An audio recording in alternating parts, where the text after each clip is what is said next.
Yeah, man. I was thinking about adding a new addition to the podcast room, though. Listening to some New Edition. Yeah. So I got this new edition CD. Yeah, dope. Right. And dope. Dude, when was New Edition like a thing when we were kids? Or was that before us? I think it was after us. Yeah, I think that's for like. We're still here, man. Oh yeah. Point taken. After us. Like we were growing up, I think, by the time New Edition got popular, right? I don't know. When did New Edition? Yeah. What were? Because we had like. Was it R&B? Is that what it was? It was like New Kids on the Block stuff. No. Like In Sync. No. It was New Edition was like New Edition? R&B. They had that. Yeah, it was like I think it was. Wasn't it a boy band? Kind of, but it wasn't. It wasn't like In Sync. I mean, Okay, I know what you're saying. Boy bands have like boy band music. Mm-hmm. New Kids on the Block was clearly like. What's a New Edition song? I don't know. Yeah. You brought this up. You brought the CD. Yeah. I love CDs. Yeah. Buy a CD these bought days. This dope CD. Yeah. New Edition. Yeah. No. But no, I got for my birthday. My sister drew me a picture. You want to see this? Yes. You gotta be able to guess who this is, though. Shout out to Monty Bardsley. I've bought. This is my second artist rendering of hers. She's a legit artist too. Check that out. She is talented, dude. Yeah. So for those of you who don't know and who can't see, this is Trent Reznor, the lead singer of my actual favorite band, Nine Inch Nails. So, yeah, but that man, I didn't know she had the talent, bro, dude. My whole family is talented when it comes to drawing. Yeah, you can draw, huh? I can draw. Yeah. I kind of gave you just it thought up. it was a waste of time. Yeah, I did. I mean, she took it to she's had a few art studio things that I've went to. They were really cool. So yeah, but I mean, that's awesome. Yeah, somebody just said draw this. You know what I mean? Man, that's really good. Pretty cool, huh? Yeah. You know, the other thing I was thinking about was I was kind of like, remember like when. Well, I can't even remember what cartoon we were watching. I think it was just some new Disney one or one of those Illumination ones. And you just saw like the water, you know, and like somebody's, hey, can you draw that? Just like, just the animation is just so sophisticated.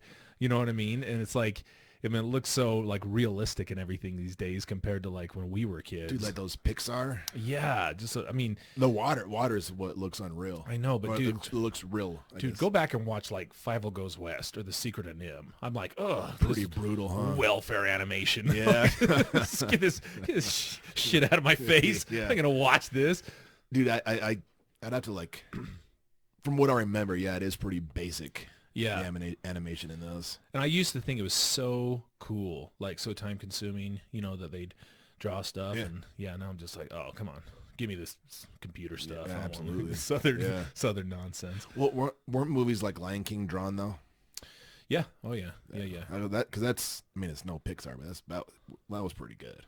It's aight. Yeah, dude, Scar was the man in that show. You like Scar, you like Gaston. Yeah.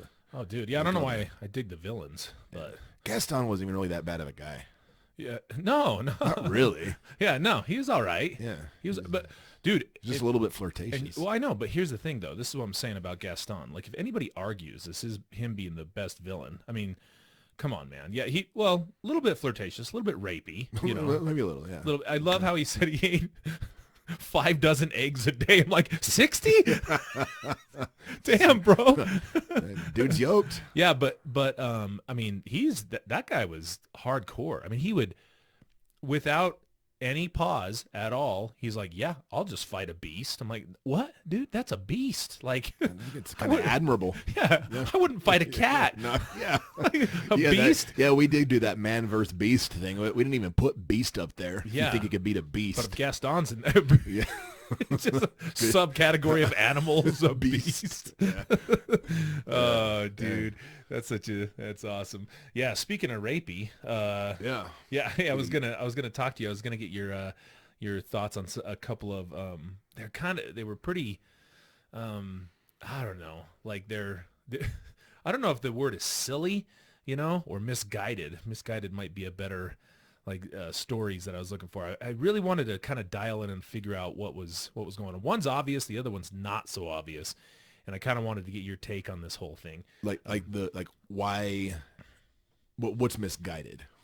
The intent behind the implementation of a thing. Yeah. So a lot of the times when we work with clients and whether it's juveniles or adults, that have a sex offense, I think people try to simplify a way to manage their behaviors, and sometimes by doing I don't know, like little tricks or using technology to buffer that. So let me give you an example. A simple one is, I think you worked with me, and you've probably heard this before, but with juvenile sex offenders, if I have a juvenile in my home and maybe his victim's in the home too, and then they lock the door from the outside, right?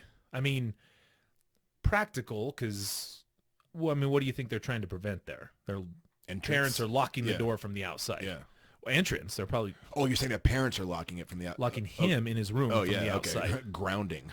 Yeah. But then I'm also that's a major fire hazard, dude. That kid's That's a good point. Dead if there's a fire that starts. Yeah. Or sometimes putting alarms on those really, loud. That's a lot of go-to in safety planning. Right. Which historically, some of those little things, I just don't know how well. I'd like to see a statistical report on how often that has prevented, a sexual reoffense, because that tends to be, a lot of the offenses that we see are very opportunistic, and that doesn't really provide an opportunity. Not to mention, it kind of shifts the attention away from the offender, to the technology. I'm just going to manipulate this and kind of figure out this, It's purely external. Right. And not helping them kind of change their thought process in the meantime. So first off, I agree with you, but devil's advocate, that's one of those things that'd be impossible to measure. How many times have alarms prevented a sexual assault? Who knows? Right. And I agree with you. I'm just saying, who knows? So then on the other end, I think some prophylactic measures, not those like a condom? Yeah. that prevents step stuff. right into that. Yeah, I was saying some measures I think do the example and maybe this is anecdotal, I don't know, but the example I was kind of thinking about was when some of our clients are wanting to use the internet and they have a no internet clause that's been put in place by either a judge or a board of pardons or whatever, and their PO allows for some sort of compromise by letting them put a software on there that tracks their activity. You know what I mean? Yeah. Now, like a Covenant Eyes or a Net Nanny or right. Yeah. Now the simple solution to that is I just get another device, right? And that is what they do. Right. It's a simple solution. However, I have when I have worked with clients, they especially when they're on the computer and they know, they've been tempted, but knowing that they're going to look at something and then it's going to go to their PO, help them use replacement thoughts. They're like, well, that would be cool to look something up that I probably shouldn't. But at the same time, if I do, there's going to be a report. My therapist might get a report. My PO might get a report, so on and so forth. I better not do it. So I think on that end, it kind of helped in their favor. And also, that's another thing is even ones who are searching innocuous terms, you know what I mean? I did a group one time that I just searched the word depression, and sure enough, 3 rows down, there's some girls, jugs just sitting there. I'm like, oh, okay, cool. What does that have to do with depression? You know what I mean? Right. And what terms could you search that then turned into who's knows what, and that's helped them in the past. So I'm going to say it's all, useless, but yeah, I don't think long term that's a really good solution to some of these things. So I question some of these when they come up, Okay. and I wanted to like kind of look through some of these. Awesome. So this was a this was in the New York Post among others. I love the New York Post. Dude, I'll share this with the YouTube viewers. I was like paying attention to over here. It's total clickbait on the right hand side. Like just wait. Pamela Anderson's getting divorced for the 5th time. Yeah. Man, she deserves happiness. I know, dude. Look at there's a movie coming out about her and Tommy Lee. And it looks way good. A movie? They made one of those already. Not that kind of movie. Oh. It's about that though. So it's about the people who found that. Yeah. Dude, it's a crazy story. Did you know how that all happened? No. So apparently, like, there was, I guess they were moving or something like that, and then there was Tommy Lee had specifically said, "Hey, don't, like, this is really important." It was in a safe too, and and somehow it got misplaced, and these guys were just going through their stuff. And, what was all this? And then they just found a video. Wow. Yeah, and dude, and then before you knew it, off to the races. Whoa. Yeah, because I mean, I've and to this day, I've only seen like what has been on like news things, just like small clips or anything like that. You respect your privacy? No, that wasn't the reason why. I mean, I was curious, of course, because when all that was happening, I think I was like a young man, obviously. But I think one of my friends who did download it like ruined his computer because there was 4 million viruses attached to it. So I was like, Yeah. and I was an idiot. So I was like, all I have is my dad's computer. I don't even know if there was private browsing back then. So I was like, well, I'm not doing that. I'll get in Yeah. trouble. So, Yeah. and Never then seen it. by the time I was like, oh, I just time had passed. I wasn't Yeah. really interested anymore. Right. So yeah, never mind. For those of you listening, this will be real easy. Otherwise, there's some maybe. I love Kelly Rizzo reveals Bob Saget's last text messages before his death. See that? And then it tells you how many people clicked on it. Oh, literally Yeah. clickbait. Yeah. Okay, so this is an article written by Josh Miller. And it says, Georgia sheriff violated sex offenders' rights with Halloween warning signs. So and there's a picture here. It says, stop, warning, stop. No trick or treat at this address. I love how he used word art too. He did that fade at this address. Double exclamation point. That's right. There's some thought that went into that, isn't there? Oh yeah, that took some time. You had to, that took some formatting too, It did. because that's clearly in tables because of how symmetrical it is, and even took the time to put the dashes between trick or treat. I don't know if it's just ironic or what. A community safety message from Butts County Sheriff Gary Butts, Butts. Yeah, Is that a joke? I can't tell yet. Is this the Onion? He said New York Post, right? Yeah. No, this is legit. Babylon Bee. Yeah, I checked this out on a few ones, but I mean, so for those listening, we do have some restrictions that are our guys even here in Utah but not like this. Like it's pretty standard to As far as a sign? Yeah. No. I mean, they're not I don't think that our clients are. So if you have a sexual offense and your house is obviously registered, I'm pretty sure it's, and I don't know if it's a written rule or if it's one of those like, hey, do this, but I don't think they're allowed to decorate their houses. Right. And they certainly can't pass candy out. Can't answer the door. Can't answer the door. And I think that the one thing that we do, and this is legitimate, and you and I have heard plenty of horror stories on this, is that task force from they'll put a task force together in the local like police departments for that municipality and say, go out and look at these places and see how they're doing or whatever. Not really the agents who are supervising them. It seems really like the agents supervising them kind of get the idea. They'll check up on more of the high risk guys, but for the most part, they just say, stay home, don't mess around with stuff. Yeah, when the other officers that maybe haven't been trained on like how to work with sex offense dudes, they go in guns blazing sometimes. Yeah. Kind of weird. So the article says a Georgia sheriff violated the constitutional rights of sex offenders by placing signs in their yards warning trick-or-treaters to stay away on Halloween. A federal appeals court ruled. Butts County, that's It's gotta be fake. Man, how is that possible? Butts County Sheriff Gary, or we're just We're just deviant. yeah. Or just immature. Yeah. But But. You see how that says B-U-T-T? There's two T's. Butts County Sheriff Gary Long instructed deputies ahead of Halloween in 2018 to put large signs in front of yards. All 57 registered sex offenders in the county telling youngsters to stop and not to trick-or-treat at addresses. 3 registered sex offenders in the county filed federal lawsuits claiming the signs violated their First Amendment rights. A judge initially blocked Long from posting the signs, but denied a permanent injunction and granted summary judgment in favor of Long.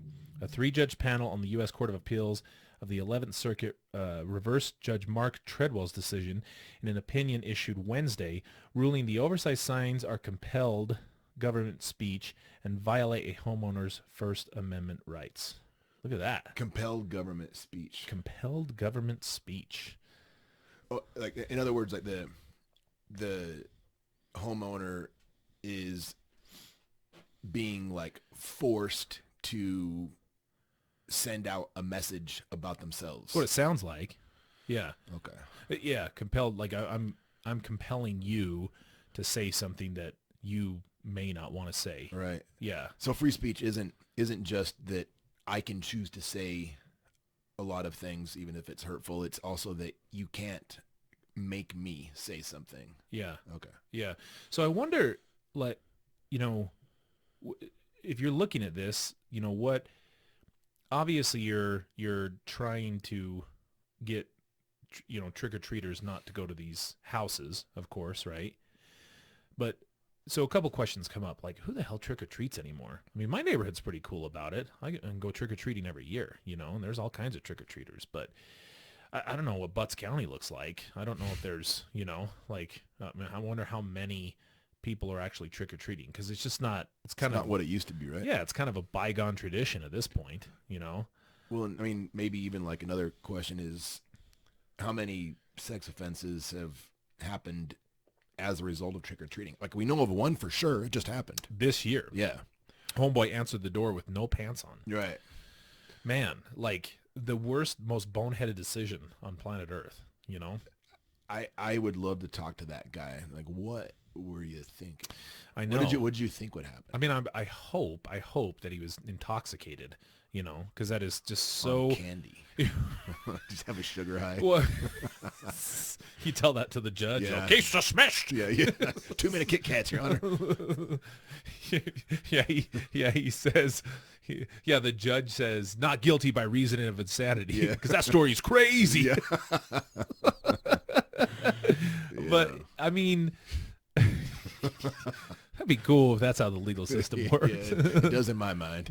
That's how I choose to think of it. Yeah, but, I mean, yet, when I'm thinking about this, I mean, I get, if the kid's not going up to the house and trick-or-treating, right, then you're kind of removing an element of risk from the equation, right?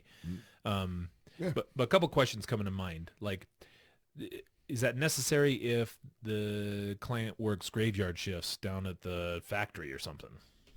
Right. No. Yeah. It's a blanket external control Right. that fails to take into account. I mean, I guess a lot of factors, one of which could be just shift work.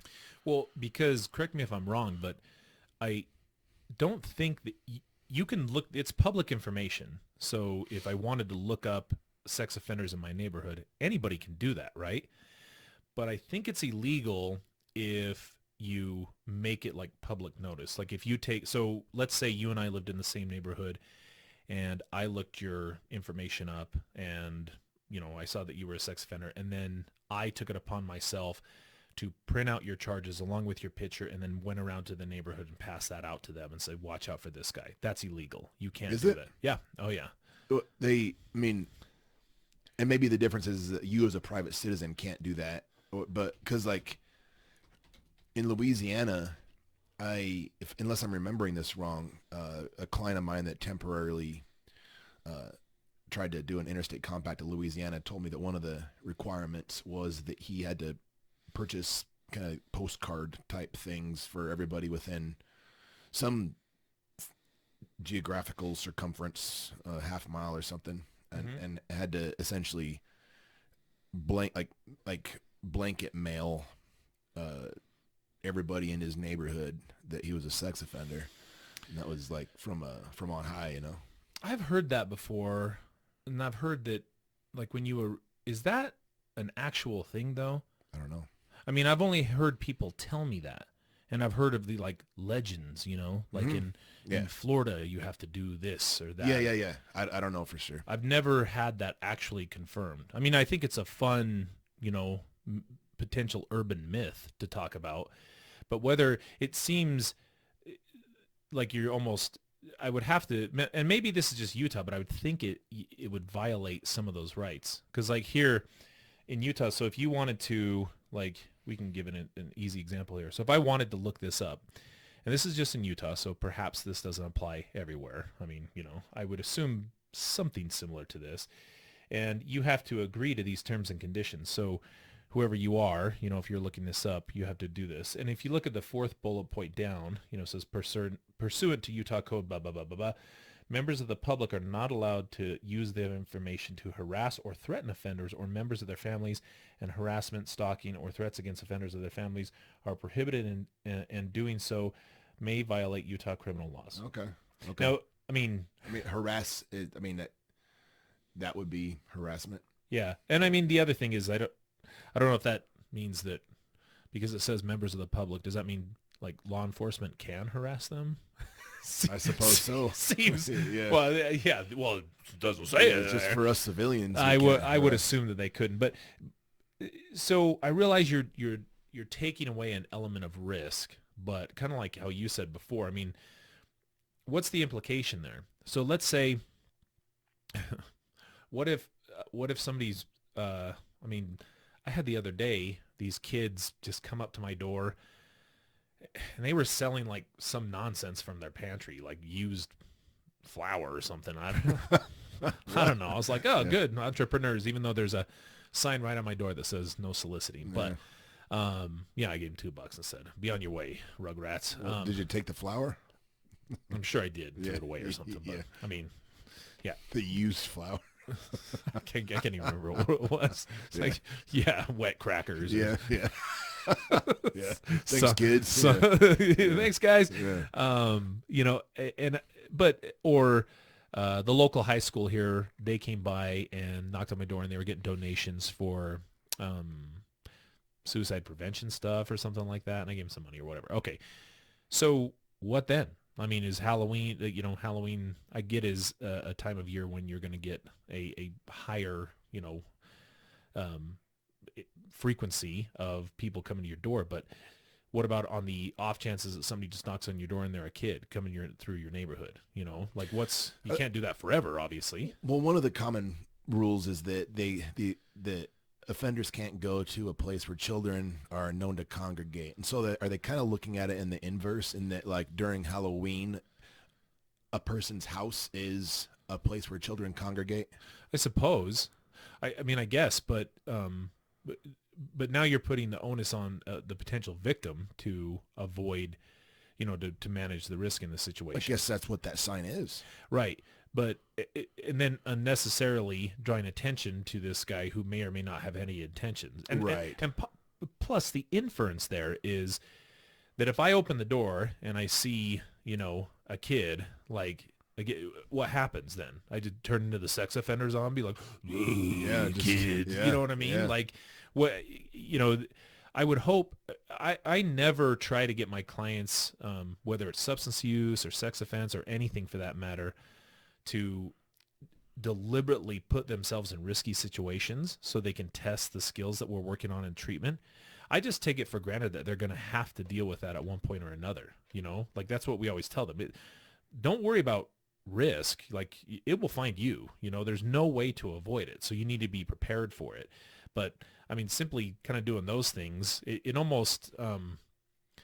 I don't know, if your house wasn't decorated and you shut the lights off, isn't that enough? That should be, yeah. I never go to any houses. Well, why would you say people should give a shit? Because most people are going to say, like, better safe than sorry, even if it isn't the most effective or maybe slightly misguided intent. Like, why not? Well, I'll bet we could find research and stats on how many sexual offenses happen on Halloween. And I'll bet if we dug deeper, we could figure out some information as to how many of those offenses happen as a result of trick-or-treaters Right. knocking on the door and then a person pulling those kids in and, doing whatever they're going to do with them. You know what I mean? Let's say we know for sure that it's happened once. Yeah, for sure. Like people might say it's worth it if it prevents one. I'm not convinced that it's not, but I know that a lot of these dudes, like overall big picture, social integration and, feeling a part of the community is one factor of many that serve as a protective factor against recidivism. So that's kind of what I was thinking. Like when we're in general criminal recidivism too, like when we're thinking about, we've seen risk assessment instruments that you and I score these guys on. Mm-hmm. And part of that is, am I generally well accepted by my peers, right? And within that peer group, do I have, meaningful and mutually reciprocal pro-social connections with these people, Right. And not maintaining a criminal, friend base or whatever. And also, like, one of the ones was, what's the neighborhood environment in which you live, and do you have close ties to your neighborhood? Right. Now, those are all protective factors. And for those of you who maybe not known about this, a risk factor is anything that increases the likelihood of a crime happening again. Okay, so in this case, having no friends and wanting those friends and living in social isolation, or not having close ties to your neighborhood, or living in a crime-ridden neighborhood where there's a lot of like drugs, alcohol, prostitutes, crime, all of those increase the likelihood that a person's going to commit a future crime, sexual offense and or otherwise, right? So the inverse is also true. If, I have mainly pro-social connections, close ties to my neighborhood, it's a neighborhood relatively crime-free. I don't think there's any such thing as a neighborhood completely crime-free. And those are all, those reduce the likelihood. But the other thing is kind of protective factors are cool too, because it makes the client is very motivated to maintain those things. Yeah, it's not just like avoid doing these things. It's maybe work towards enhancing these things over here, these protective factors. Right. Yeah. And if you remember from our last podcast, we were talking about, like, this has nothing to do with New Year's resolutions, but I think that you would find this in many of like studies that would say, on terms of like follow through, simply trying to avoid a bad thing is increasingly more difficult than getting to and maintaining a good thing. There's much more payoff for the latter than just avoiding a bad thing. So if you're just doing risk management all the time, really for our clients, they're just breaking even. They're just avoiding risk. And nobody like who's leading a normal crime-free, quote unquote successful lifestyle does that. When you left today, were you like stepping out your door and you're like, man, how do I not commit a crime today? What do I need? Like that probably was no. What were you focused on today? I thought about, sound classic, I sound like meatheads again, but crush it. Yeah, getting to the gym, getting to work out in time so that I could have enough time to drive I had a dentist appointment today. Enough time so I could get there. How many cavities do you have, bro? 0. Never had one. Me either. Really? Dude. Nice, bro. Cavity bros. That's right. Hell yeah. Yeah. Yeah. And I never even brush them. Yeah. That's impressive. Yeah. Yeah. So in other words, you could go on and on. You had a lot of stuff to do today, and you had a lot of obligations, to which you were already, mindset that you were going to follow through with those. So committing crimes wasn't even on your radar. You didn't have to manage risk because your life was moving in such a trajectory that it didn't even come close to risk. Right. You know what I mean? So now look, that's, I think the long-term effects of this is that's where we want our clients to be. And the more steps you take to, socially distance them, I think you're increasing the likelihood that there's going to be a few, not deliberately. I'm not saying this sheriff is going to cause future offenses, but I'm saying think twice sometimes about if there's an offender in your neighborhood and how you're going to treat them. I mean, in reality, what are you going to do? I mean, you're going to go beat them up? Obviously you can't. You're going to commit a crime against them, or you're going to watch them so frequently that you're going to ruin your life in the matter. Like, I mean, sometimes just leaving them alone, letting them, go back to business. And that's what we want them to be. If they're, I mean, yeah, if they're locked away forever and they have a life sentence, okay, nobody has to worry about that. But that's not the reality in which we live. Yeah, right. They're coming into the community, yes. right? What's that statistic? It's like 99% of offenders are going to come back to the community. So that seems right. The reality is we have to get used to that. And I mean, you can stress yourself out as much as you want to about it. But you have to ask yourself, are the steps that I'm taking going to help this person not reoffend, or is it moving it more likely to that, or am I just neutral on the whole subject? Mm-hmm. I'm not saying you got to be their friends. I'm not saying you got to bake cookies and bring them over there. I'm saying, maybe just not intentionally isolate them right. further. And I mean, that's like a big red beacon to put a sign like that. Right. Because especially with that word art, bro. yeah. I mean, seriously. I'm not trying to say that I'm not an idiot. Like, I don't think that, I'm not trying to say that people have a hard time with this. And you and I, this is our profession, and clearly we think about it differently, and so the way we talk about it is just doesn't jive with people very well. Right. But so I'm saying that if most of the guys that we work with really appreciate that we just treat them like humans and we just treat them nice, and that's and that we are nice to them in general. Doesn't mean we're their buddies. We're not inviting them over for barbecues right. or anything, but so that's, I mean, anything that I can further distance that, I have to question as whether or not that's going to be kind of a problem. So, let's see. I wanted to see one more thing on this because I thought this was, so it says, after the warning signs were first put up, Long posted a message on Facebook. Oh, great. Saying the signs were only put in the yards of registered sex offenders. Even better. While saying the safety of the county's children was his top priority, which I bet it was. He also said Georgia law prohibits registered sex offenders from partaking in Halloween, which the appeals court noted was inaccurate. Partaking in, wait, what was inaccurate? That it was inaccurate that they weren't allowed to partake in Halloween? Yeah, the sheriff. So they were partaking in Halloween? No. He said that Georgia law prohibits registered sex offenders from partaking in Halloween, and the appeals court said that was inaccurate. Okay. I wonder how many, does Facebook have followers, or what is it? Friends. I wonder how many friends he has on. It's not him. It's probably like from the Butts County Sheriff Facebook page. Yeah. Probably 10 people on there. Yeah. No, you get him, Gary. Yeah.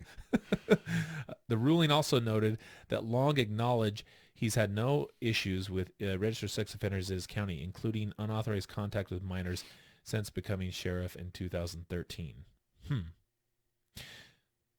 Well, yeah, that even speaks to the idea that why would you need to do this? I'm not seeing the need I mean, I don't know what to say about whether or not they're allowed to partake in Halloween or not. I mean, I believe that even if it's not the law. I mean, again, whether or not Utah allows, like, if it's written that our guys can't partake in Halloween, APNP certainly enforces that the same way they do that 1,000-foot rule. So, I mean, yeah, I don't, it probably looks good for the people that would vote him in, Yeah. Like, cause on the surface, it does have, like, I'm doing something about this problem. I'm protecting the children. It has that feeling. Again, like, even though you and I have done our best to lay down an argument as to maybe a different way to look at it, I guarantee you people listening to this are still like, yeah, no, but I don't care. I don't want it to even happen once. It's hard for people to hear the stuff we're saying. Right. And this, yeah, especially when you look at that font. That's pretty convincing font, bro. It's like he had me at the two-tone. This is so what this always brings me back to is kind of that cognitive empathy versus emotional empathy. Like, this is an emotional empathy play here. Right. I mean, I'm doing this because because think about it. When voters of sheriff, because I think all sheriffs are elected officials, aren't they? Yeah. Yeah. Like, When you have as far as I know. when you have an elected official, and he's appealing to voters, and newsflash folks, politicians, I get they're trying to stop crime, but their politicians' number one job is to get votes, right? That's because that's their lifeblood. Without those votes, they don't have a job any longer. So that's their number one job. And sometimes they have good policy as a result of those, right? Okay, excellent. Most, I assume, do good, try to do good. Okay. I don't think he was ill-intentioned here. Right. But most people who would be looking at that, and you'd say, oh, even one time, who are they thinking about? They're thinking about their own kids, yeah, right? And I would say if you looked at, and again, this is one of those things, I don't know if you could ever research this, as far as what are the shaming factors that go into, sex offenders, and how does that contribute to future likelihood of reoffense? In other words, like, these were things that were done to them as a result of their status. Granted, I mean, they made that choice. They're dealing with the consequences, but then it was added onto them from an outside entity, a sheriff or the public or whomever. And then that made it more difficult for them to socially integrate. It made it more difficult for them to be a, prospering member of society. And as a result of that, they just discontinued using the strategies, and then they reoffended. I'm saying, well, okay, I don't know, where the statistics are on that. I don't know if you could ever measure that, but theoretically that starts to move in that direction. You know what I mean? And then so on a cognitive empathy level, I'm saying, well, so I need to consider how this is going to impact not the general public, but how this is going to impact the guys that I'm putting this on their house, and really the long-term effects that that's going to have on them from doing something in the future. Not that I caused it. Of course, they get to make that decision, but dude, am I increasing the likelihood? Am I inadvertently making it more likely? Even if such a study, that'd be a pretty sophisticated study to pull off and have it be accurate. And even if you were able to pull it off, if the dude that runs against Sheriff Long cited this sophisticated study and talked about preventative factors and referenced this amazing guerrilla social work podcast to his constituents, his ass isn't getting voted in. Yeah, the public's going to listen to Long. It's just because that's kind of how we as humans are wired. Yeah, it was that was, who's that? I never remember his name, but that guy who talked about empathy being kind of a bad thing. He's from Yale, and he gave the Willie Horton example, and that was like, what was that again? So Mike Dukakis put a back when he was that was before our time, I think, or mid 80s. Yeah, we were little tykes. Yeah. Back when you just like voted for whoever had the best hair. Yeah. I remember they used to have that in school. They were like, best hair. No. They had that, but did you ever, when you were in elementary school, did they ever have you vote for the president? Like they held like a straw poll. Mm-hmm. Yeah. And then I remember one year I was so pissed off that Ross Perot didn't win, and I had no clue why he voted for but him. You were mad about it. Yeah, I was like, he's rich. Yeah. What does that even matter? Yeah. It's like, yeah, he's just going to give us that money. I had no concept of it, too. I was like, he's got millions of dollars. Who cares? Like, I voted for Ronald Reagan because it was like a ray gun, like a laser. Like a ray gun. Yeah, like, dumbest reasons in the world. Yeah. Then teachers, see, my students voted. Yeah. Congrats. Yeah, okay. Yeah. But so he had some legislation that basically had, I think Willie Horton was he was convicted for life, right? So he was not getting out. He didn't have any possibility of parole. However, there was a program that was put into place, and he was a violent offender, and the program was put into place that if, they had demonstrated good behavior for a period of time, that they could be granted furloughs to go into the community and be with their family, but to return back to prison. And then when he left, hopefully I'm not butchering this, when Willie Horton left, he murdered, I think, a gal and maybe her husband, maybe their whole family. Murdered somebody. Did some bad shit. Somebody or some buddies at that point. And then they, and that was the end of his campaign because his, wow. Gotcha. Who was running against him? Dukakis? Yeah. George H.W.? The other guy, sure.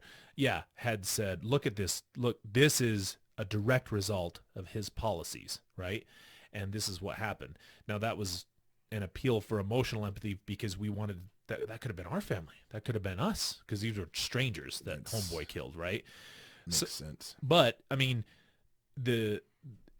what his when they look back at this and they looked at like what that policy did was that it improved overall conditions inside of the prison, and in terms of like violent assaults inside of the prison, the officers, those went down. Behavior was better overall because they were being granted this. Like all these things were it improved a lot of the things. And then you had one example, right? And it was, I mean, it's tragic, yeah. But I mean, that's kind of how, you know, some of those things work. You can't control for every single factor, and net effect, it was probably a decent policy. And one thing I've learned from working in corrections is I know you can say, oh, no, they get cable in there. They get TVs. They get video games. Yeah. They have a tablet. They could listen to podcasts. I'm like, okay, chill. I was like, because you know what happens when I know it's fun to think they're just in Azkaban prison, like on Harry Potter, you know, and they just live in squalor. But those people, when they have no control over anything, become violent, and the people who have to work with them, and as people do, right, and the thing is they also like it's, you know, okay, so you want this to be completely horrible to a degree where a person kills himself, and then when somebody kills himself inside an institution, it's an outrage. You know, how could this happen? And it's like, well, so which is it? Do you want me to treat him like a prisoner of Azkaban, or do you want to give him some comforts to the degree that, you know, life is you know, worth getting by on? And that was kind of a thing that a lieutenant, when I was going through the academy, was telling me, and he said that they come to prison as punishment, not for punishment. Right. Yep. I was like, oh, that's an excellent way of looking at it. Yeah. Yeah, it's bad enough here, man. Yeah. You know what I mean? So they get to play N64? Okay. I don't know if I care too much. Like, and if correctional officers... It gives the correctional officers some leverage. Right. And correctional officers that I'm friends with don't have to deal with getting, you know, shit bombs thrown at them. Right. Okay. I mean, I'm kind of okay with that. So might be singing a different tune if you're part of their family or something. So, right. Okay. Here we Dude, go. This one is bonkers, by the way. I don't even know what to say to this. So this is from The Independent. It says, the headline is, Ivory Coast TV presenter fined for glorifying rape after asking sex offender to recreate attack on mannequin. Oh my God, dude. I mean, it's like... What? It's like, no way did that happen. Like on TV. Right. The television host introduced the man as convicted sex offender. Then he beckoned his guest... he beckoned his guest to a mannequin. Can you show us how you committed rape? Holy cow. What came next outraged viewers in the Ivory Coast, who roundly blasted the segment on primetime show this week and urged the West African country's broadcasting watchdog to punish the production team. So this is in West Africa. By Thursday, a petition demanding the ouster of Yves de Mabella? Sounds good. Yves de Mabella, a popular commentator in the nation of 27 million, and sanctions against his employer, Novel Shane Avoyant. Yeah, there you go. Yeah. Had amassed nearly 50,000 signatures. Protesters surrounded the channel's office in the commercial capital, Abidjan, man, we're horrible, holding signs that read, "Don't trivialize rape. Telecom authorities suspended De Mabellum from airwaves for 30 days. A court fined the host and ordered him not to leave Abidjan. Say that for me. Abidjan? Abidjan. Oh, yeah, I was saying it right. For a year under suspected prison sentence. Gee, willikers. So, I mean, you realize that... What was happening, though? Well, like, what? Plus, like, you can't... Here's the thing I was thinking about this. You can't just, like, wing it. You know what I mean? When you're doing a show like that. Like, do you remember when I interviewed with that gal on ABC? Yeah. Okay. There wasn't preparation there. It wasn't scripted. I knew what was going to happen. Like, you know, and she had to get approval for all that too, you know, before. It's not like you can just like, you just tell the production manager, oh, yeah, don't worry, I got it. I mean, somebody had to sign off on that they were going to do that, right? And I mean, I don't know. And obviously we'll read, hopefully they give some context, but can you imagine what the news broadcaster was trying to... So was it a news? So it was a news show. I'm trying to figure. Was it like a Howard Stern type of show? Yeah, I guess context would be important, right? But even if it was, still terrible. But I'm just saying, like, what are we talking? Like the equivalent of Tucker or Don Lemon type of show, or are we talking like a Howard Stern type of show? I don't know. I mean, it's popular, so who knows? I mean, it could have been, yeah, or Jerry Springer, or Dr. Like Phil, a Jerry, something like that, like a Jerry Springer. But they didn't know to get close to that sensational, do they? Hell no. No, not even close. Rape this mannequin, like. And, I wonder if the guy went along. I mean, we'll obviously find out, but I'm like, so did you go along? Like, did you actually rape that mannequin? Like, yeah. Well, and can you rape a mannequin? Obviously not. Well, yeah. Mannequins have rights too, Jeff. Okay, I mean, okay. But I'm just saying, like, you wouldn't you just say, wait, what? You know? Yeah, or just no. So was there a conversation? Like the production team had to sign off on that. Oh yeah, was it sprung on him? Was it sprung on the dude? I hope not. That would be a dirty move. And I mean, I don't put that past journalists, to pull some stuff like that. But I'm saying if it was anything like with me, at least I got some preparation. Can you imagine that conversation? You're like, it could have been to try to shame him, maybe. Like, we're gonna make this guy look really bad. We're gonna have him confront the horror of what he did by embarrassing him on national TV, by having him act out this grotesque act. Yeah. I mean, can you just imagine that? I'm like, hey, Jeff, okay, so thanks for coming on today. So before we turn the cameras on, they're heating up and everything. We'll get you mic'd up and everything. So what I was thinking was we can talk a little bit about your offense. And then I got this mannequin over here. And what I want to do, and I want to make sure you're cool with this. I just wanted to, you know what? I'm going to have you reenact what you did in the rape.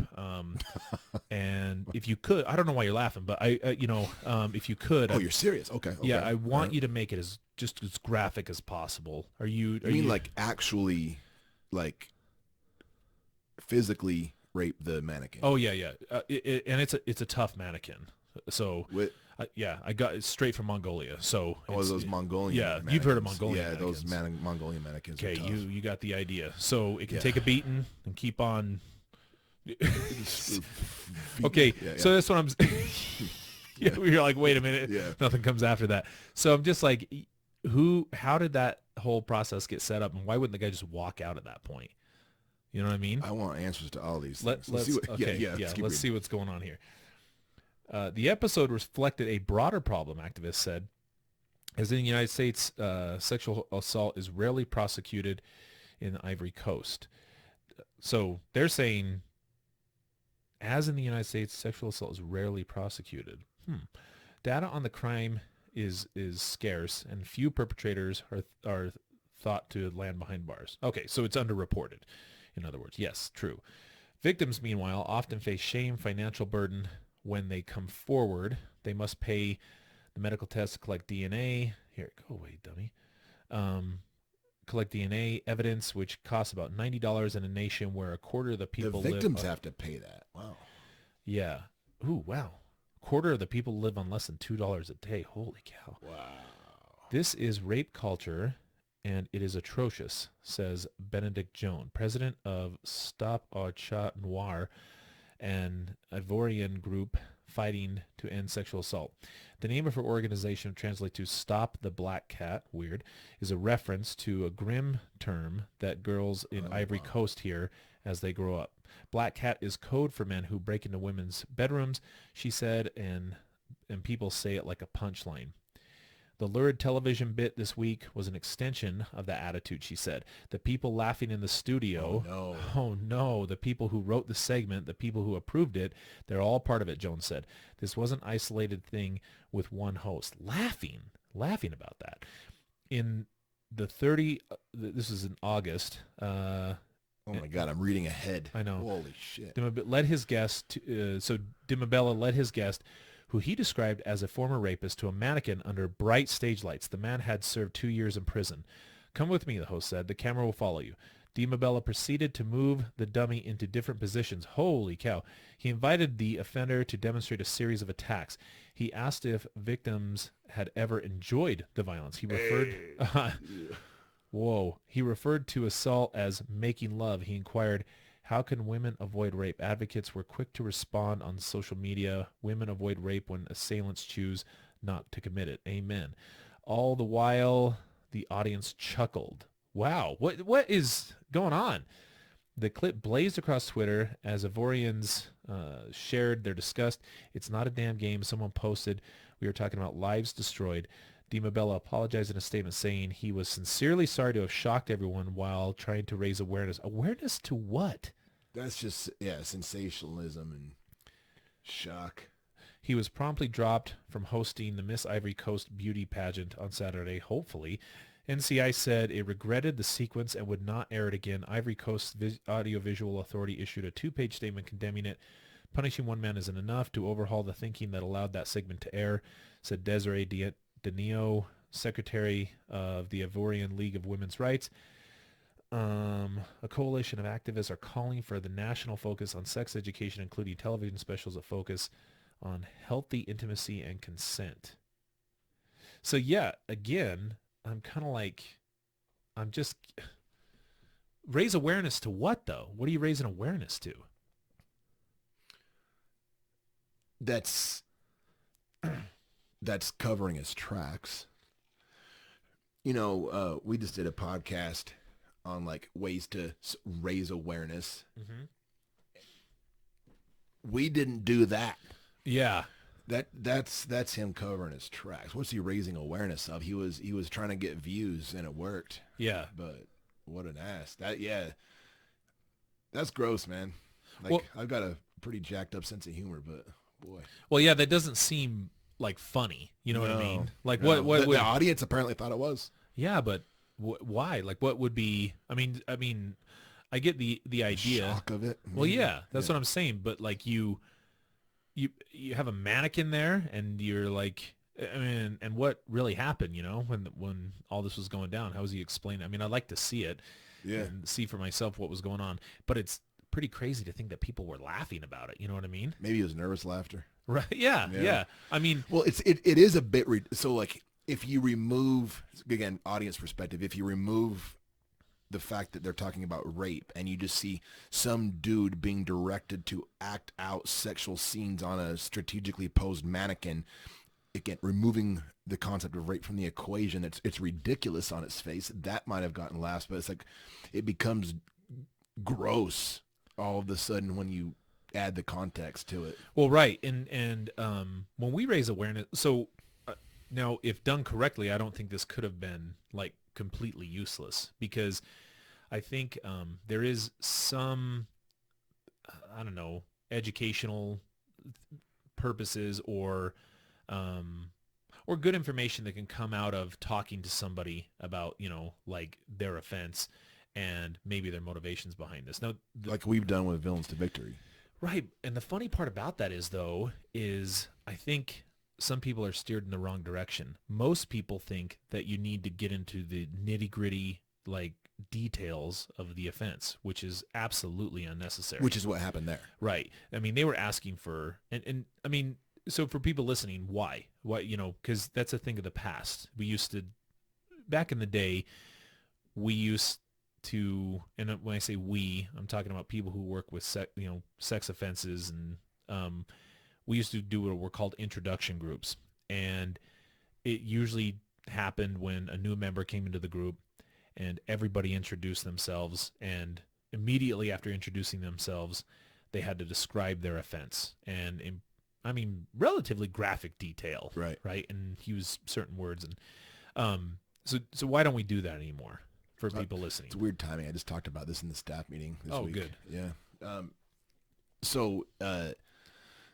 guess several reasons. One is that it doesn't impact recidivism rates. You know, the idea is to build accountability. That's the idea of why they do those groups. It's like get the person to own their offense and take responsibility for it, and maybe get some feedback from group members that might be a little more sophisticated in the treatment process to help boost the offender's insight as they talk about their crime. And Right.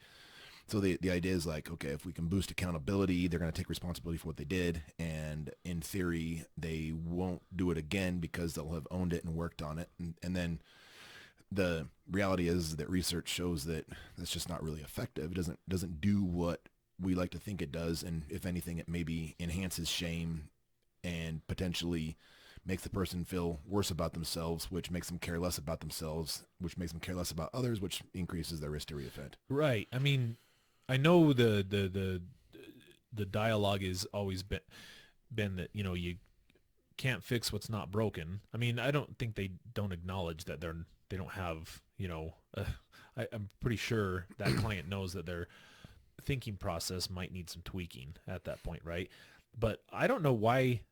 I've always struggled with this, is why the connection between, well, if I own it, whatever that means, you know, and I take full accountability, that somehow that fixes it. You know what I mean? Now I can start working on it, when I've never really. Well, maybe it's like this. Like, you know, if we go back to the New Year's resolution stuff, you know, if I get out of the shower, see my fat ass jiggling, I think, God, man, I have really COVID shut down. I've wrecked myself. I have made bad health choices. I have stopped going to the gym. I have done these things. I let myself get fat. I need to get after it.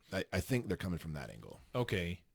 Fair enough. I mean, and it's not as if when we talk to we don't talk, it's not like we don't talk to them about their offense. We do talk to them about it, but more so I'm always much more curious and interested in the thinking process and the context that led up to that. Yeah. And looking for intervention points that, you know, some of the skills we're teaching them could have been used. And then also I realize, what's the likelihood that the events of that particular offense are going to play out exactly the same way that it's going to happen again in the future? Probably slim to none. Right. You know what I mean? But the thinking patterns that could play out. Right. Yeah. Right. So context environmentally, and, you know, who the potential victim is, those I think will change no matter what. But the thinking process that got them there, and potentially the complacency that got them to a state of mind where they were capable of kind of justifying this, those are really what I'm interested in. And I think if a client is talking about that, that's helpful. I think that's helpful for other clients to hear that.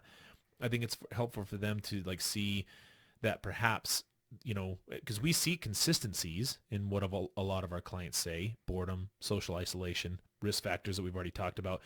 I think it's useful for them to hear, here's what was happening in my life, and here's things that I need to continue to pay attention to avoid that from happening again. I mean, showing the different positions as far as a rape goes, That has no value. yeah, that doesn't do that. How's that going to prevent anything in the future? I mean, it's like when we do disclosures during group week, like back when we would discourage that piece of it, of like talking about the actual sexual acts, because it would sound like a hyper deviant Penthouse Forums type letter, and it's just skin crawling shit, and Right. that's irrelevant to what we even were trying to accomplish back in the day. And so like this is that souped up to gross, sensationalized, and I think the guy's backpedaling when he says we're trying to raise awareness and help women not get raped. Okay, so by showing them what positions a rape victim or a rape perpetrator made the victim do, that's going to help them avoid getting raped. Like Right. how? Talk me through that. Yeah, exactly. Like, yeah, what's a potential victim going to do and watch that? And I mean, dude, that's not going to help whatsoever. Right. And I don't disagree with that. Assailants, you know, that we need to be able to stop them. So on the same token, like, yeah, I agree with that. That's exactly what I do. Unfortunately, my guys have already done stuff, you know, but if you had a would-be, you know, future sex offender watching this, you'd have maybe considered this, fantasized about it, you know, maybe watched some pornography that was depicting rape and, you know, reinforcing that through masturbation. And now he's watching this.